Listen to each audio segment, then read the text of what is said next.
Shavua Tov, a good Woch, and welcome to our program. It is now after Chof Dalet Teves, the Yahrzeit of the Alter Rebbe, and it's now between Chof Dalet Teves and Yud Shvat. Yud Shvat is the Yahrzeit of the previous Rebbe, and the day of the beginning of the Nesius of the Rebbe. Talking about Chof Dalet Teves, we find something very interesting concerning the attitude of the Alter Rebbe with his adversaries, with the people who fought him, with the people who put him in jail, with the people who wanted a decree against him, a decree that was opposite of life, who said that he was a revolutionary. And everybody knew what was the punishment for a revolutionary who's against the government. Nevertheless, we see what the Alter Rebbe said to Chassidim, or what he wrote to Chassidim, as to how they should treat those who opposed him, those who at that time were called Misnagdim. We will return to those details in a moment. But first, our customary story. I heard the story this Mitzvah Shabbos Kodesh at the Melave Malki of the Tzetzoim of the Alter Rebbe. And it's an absolutely mind-boggling story. The one who told the story, Rabbi Shlomo Besser, the son of Rabbi Cheskel Besser, a grandson of Rabbi Ludmir, who was a grandson of the Baba Menucha Rochel, the daughter of the Mittel Rebbe, and he checked out the story. The story, I must tell you, is an absolutely mind-boggling story, a Baal Shem Schemais, as you would say. Has to do with Paris. This individual came from a family that was Rahman al-Islam, far from Yiddishkeit. His father didn't go to shul on Yom Kippur. His grandfather never, ever went to shul.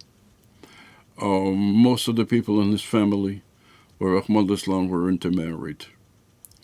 When he was 25 years old, he met a non-Jewish woman in Paris, and they made up to get married in 6 months. Between now and 6 months, they took an apartment in Paris. And on a certain day, he brought his belongings to that apartment. She brought her belongings to that apartment. And they were going to be in that apartment for the next 6 months. When they came into the apartment, he was overcome with a sense of depression, with something that was uneasy on him. He was jittery. He couldn't find a place for himself. It troubled him so much that he couldn't stay in the apartment anymore. He ran out of the apartment, and he ran on the streets of Paris, running, but he didn't know where he was running. He was running on the streets of Paris. And as he was running, he's running by a shul. It was a Sephardic shul. He goes into the shul. The rabbi asks him, what can he do for him? What can he help him? And he says he would like to pray. They were davening mincha. So the rabbi showed him the siddur in French and where you start praying mincha, from where to where. He showed him exactly what to say and so on. And he did, and he davened mincha. After mincha, he goes back to the apartment. And he says to the woman, "You're out. Get out of the apartment." She didn't understand exactly what happened here. He took her belongings, he took her valise, put them outside, and he asked her to leave. He closed the door to the apartment, and he locked the apartment. Later at night, he came back, but he couldn't sleep. Next night, he couldn't sleep. There was something troubling him. He was uneasy. He couldn't sleep.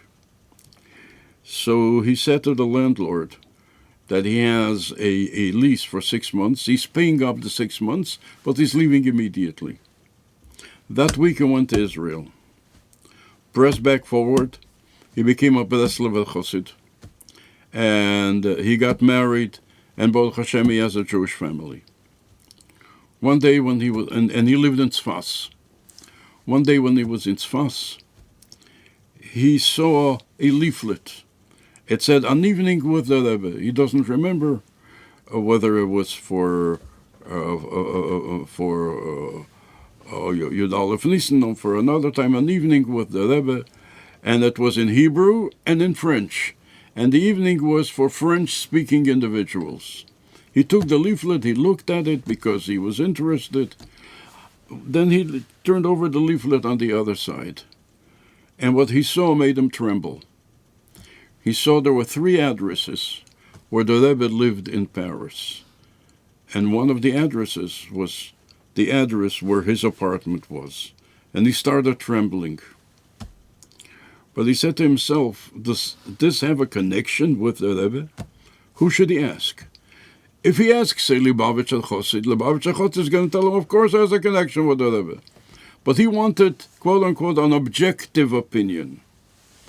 Tzfas is not far from Nahariya. He went to Nahariya. There's a Mekubal in Nahariya, Rabbi David Abu Chatzira, or Rabbi David Chacham David Abu Chatzira. And he went to the David Abu Chatzira and he asked him if this has a connection with the Rebbe. Rabbi David Abu Chatzira answered him that Rebbe is an acronym. It's a Rosh Tevis, Reish Beis Yud, Rosh B'nai Yisrael, the head of the Jewish community. Then he said to him, you think that the Rebbe took this apartment in Paris because the Rebbe needed a place for him, and the Rebbe needed a place for the Rebbetzin, and the Rebbe needed a place for his Sforim. That is not the purpose. The purpose is that the Rebbe saw that 60 or 70 years ahead, there's going to be a Jew that is going to have a Nisoyan, that's going to be given a test. And the Rebbe wanted to be sure that this Jew should be able to pass that test. And this is why the Rebbe moved in to that apartment. This is what David Abu Chatzira told this individual.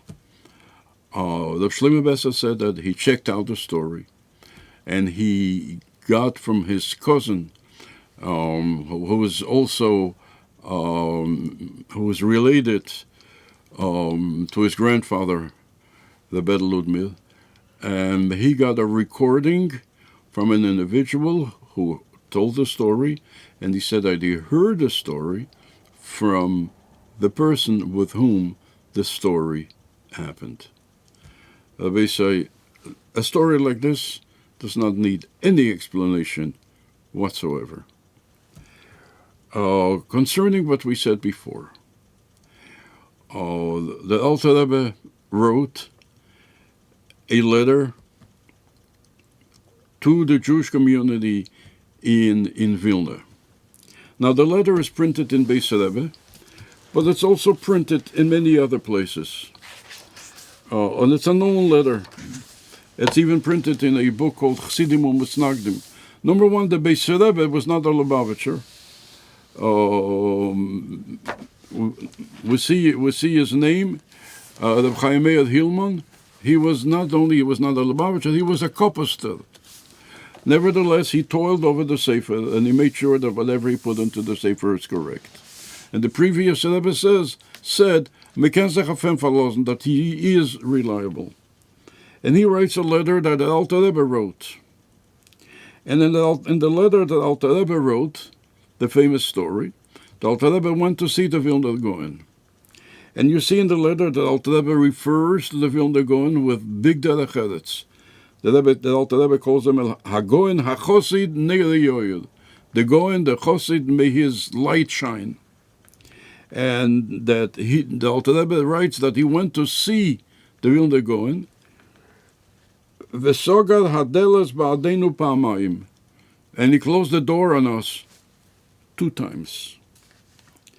And not only that, then the Alter Rebbe went to the Rabbonim of the town, and he asked them that they should speak to the Vilna Gaon, that they should say to the Vilna Gaon that here the leader of the Chassidim is here.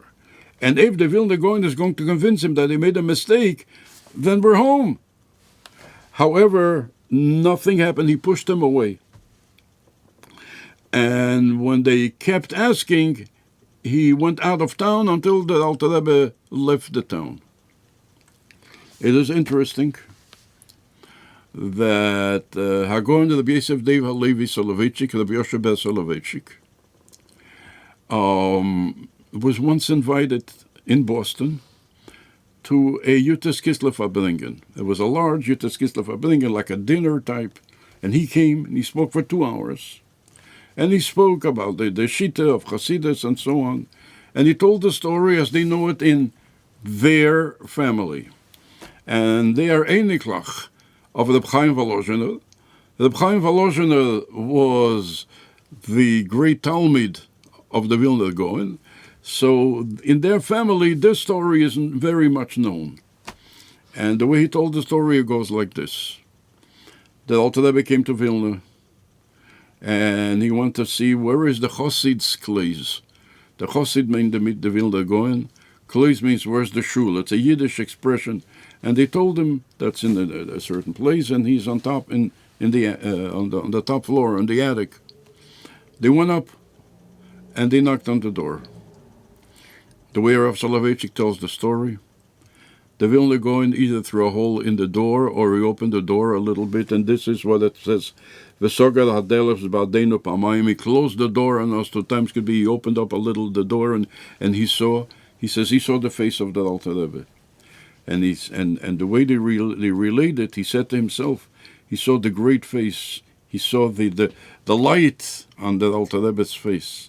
And he said to himself, if I'm going to meet with him, the Vilna Gaon said, after 2 hours, I'm going to become friendly with him, and I will accept his shita. I cannot meet with him. And therefore, he decided that he is not meeting with the Alter Rebbe. And for what they know in the family, his mother helped him to get a ladder because this was in the attic. So from the back window, with a ladder, he climbed down and he left town.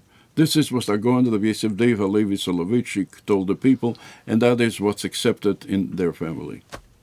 I should also tell you, Rabbi say, an interesting story. For the Tzetzoim of the Alter Rebbe, I would call Hagon the Menashe Klein years ago. The Menashe Klein was not one of the Tzetzoim, but first of all, he was Hagon the Menashe Klein, world-famous Gaon. And besides that, he had 2 sons who were married to Tzetzoim of the Alter Rebbe.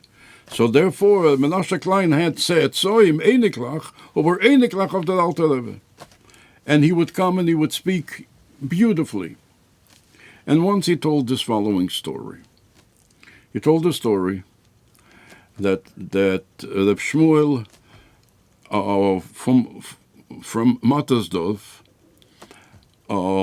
asked Rabbi Shmuel Edenfeld, the Mattersdorfer Rov, asked Rabbi Yankov Kamenetsky a question. There was the Alter Rebbe and there was the Vilna Gaon. You see from the Alter Rebbe there are Talmidim, the many Tzetzoim and the Einiklach. From the Vilna Gaon you don't see that many Einiklach. And you don't see any Tzetzoim, any grandchildren from his Talmidim. And Rabbi Yankov Kamenetsky told him that it's mekubal, that whoever signed the Cherem against the Alter Rebbe, nothing remained of him. No children, no Einiklach, nothing remained of him. Besides Reb Chaim Volozhiner. Reb Chaim Volozhiner was one of the Talmidim of the Vilna Gaon, but he didn't sign the Cherem. And therefore, from Reb Chaim Volozhiner, their grandchildren, the Soloveitchiks, are grandchildren of Reb Chaim Volozhiner. Now, at the same Malva Malke was the Baal Khan. So the Baal later says to me, this is the first part of the story. Do you know the second part of the story? And I told him I never heard of the first part of the story, and I don't know the second part of the story. So the Baal says, I will tell you the second part of the story. Second part of the story, he says, that this was told to the Velvel Brisker, the son of Reb Chaim Brisker, who was a Gaon in his own right. The Yitzchak Zev Halevi Soloveitchik. And he was not a Chosid.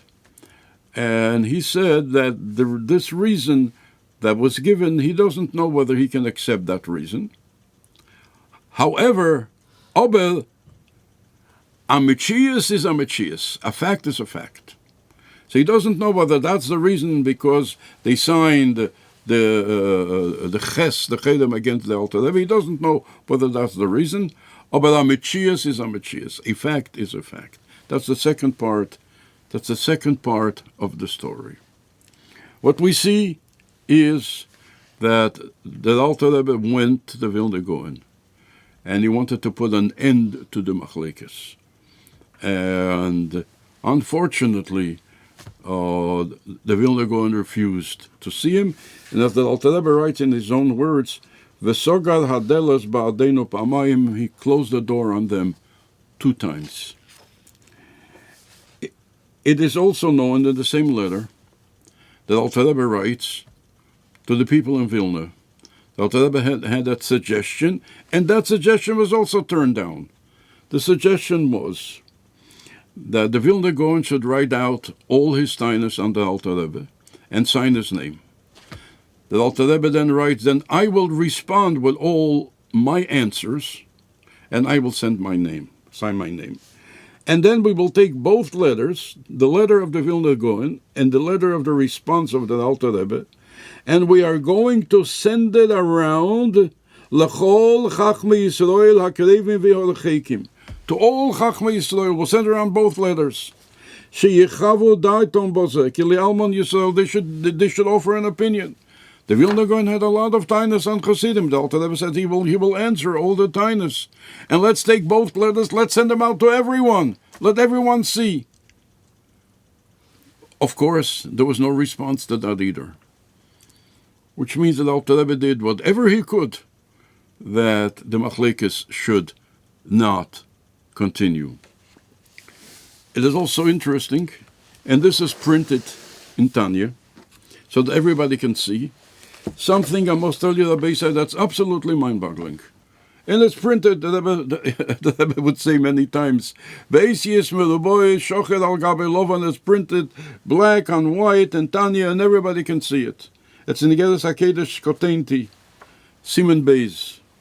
And it says, right after he came back from Peterburg, writes the Alter Rebbe like this: Leviltirum levovo me'achehem. What happened was they tried to incarcerate the Alter Rebbe, and they did incarcerate, and they tried to get a decree, Hepech HaChaim, on the Alter Rebbe, because if the Alter Rebbe was a counter-revolutionary, the answer is only one, Hepech HaChaim, Rachmana litzlan. That's what they wanted. And they didn't succeed. And the Alter Rebbe went out, and it was a big simcha. So the Alter Rebbe says to the Chassidim, I don't want you to be hoardy about it.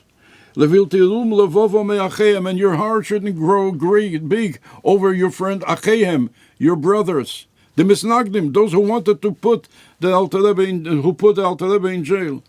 One would ask a question. These are the people that put our Rebbe in jail. Not only to put our Rebbe in jail, who wanted to give our Rebbe a decree that is opposite of life. Now, how am I supposed to react when I see them? Give me a chance to scream at them, to tell them that they did the wrong thing. Says the Alter Rebbe, no, chas v'shalom, you can't do that. Levil tirum levava me'achehem. Moreover, the Alter Rebbe says, me'achehem, they're your brothers. My brothers? These are the people. How about somebody who wanted to kill me? Are you going to tell me this is my brother? He wanted to kill me, and this is worse than he wanted to kill me. Want to kill my Rebbe? What can be worse in the world? So I'm supposed to treat him like a brother. That's what the Alter Rebbe says. And I can't even scream at him. I can't say anything derogatory about him. Not only that, I can't open a big mouth against him, which I would want to do. I would want to tell him, look what you wanted to do. You wanted to destroy, you wanted to put the Alter Rebbe in jail, Hepech HaChaim, you wanted to destroy Chassidim and Chassidus. And I want to give him a piece of my mind. Says the Alter Rebbe, no, you can't do that. I want to whistle on them. I'm not doing him any harm. I'm whistling on them. Ich pfeif auf sie. That says the Alter Rebbe, you can't do that. Chas v'sholem. And if it's not enough, the Alter Rebbe says, Hasmil haskil behasholo niro. That this is a very, very strong warning. Chassidim knew when the Alter Rebbe writes that, you cannot transgress that. You have to listen. Like lahashpil leruchom, that you have to lower your spirit. You see someone that's from the other side, you have to greet him very, very nicely. Shalom aleichem, aleichem shalom, v'shmachtir, very nice, with a smile. And make sure that your spirit should be lowered. Not only that, bin michus ruach, he should see that you are very humble about it. You should treat him like you go to see a poets. When you go to the poets, you don't scream at the poets. You're very, very nice to the poets. You're very polite to the poets. Yes, sir. Good morning, sir. How are you, sir? And this is how we should treat someone who was on the other side, someone who was a misnagid. And your spirit should be subdued. That's what Alter Rebbe writes to a chosid. When he meets a misnagid, with a subdued spirit. And chas v'shalom, don't show him any anger, show him a smile. Mulai, this is going to help. That your brothers are going to look at you also with a smile. I must tell you, you're talking about Avos Yisrael. People who preach Avos Yisrael. They can't be a higher form than this. You're talking about the people who not only were going to hurt you. Mele hurt you, you said, listen, wanted to hurt me, who am I? He wanted to hurt my Rebbe. And he wanted to take away the life of my Rebbe. So what should be my reaction? Be very nice to him. Smile to him. Be humble to him. Maybe if you're going to be nice and humble and subdued when you see him, maybe that will also help, that he will also change his mind. This is what the Alter Rebbe writes. And this is the spirit of the Alter Rebbe for all Chassidim. Rabbi say, we live in the last generation of Golus, the first generation of Geula. And we want to bring Mashiach about. And that Alter Rebbe gives us the key to trying to talk to everyone, even to our adversaries, even those who hurt us. Not those who tried to hurt us. Those who hurt us, they put the Alter Rebbe in jail. They hurt us. Can't be anything worse for a chosid than they hurt us Rebbe. Nevertheless, your response is with a smile. How are you? How are things with you? How's your family? And in a very low voice, in a subdued way, so that we should bring him back, that he would start thinking, you know something? Maybe these people are not as bad as I thought. And maybe we can communicate with them. This is the key. I don't think we're going to find something greater in Avos Yisrael than this approach of the Alter Rebbe in Igeres HaKedesh Siman Beis, known as Kotenti. And as we are the last generation of Golus, the first generation of Geula, the Alter Rebbe is giving us the key to bringing about the Geula HaMitzis VeHashlema for everyone. Gesundheit und Fröhlichkeit, tekef umeyad mamash, u'va'agolo didan, u'v'simcha u'v'tuv livov, u'v'teva nire ve'hanigle, u'lamata me'asodot fochim, u'v'chesed, u'v'rachamim, v'tekef umeyad mamash.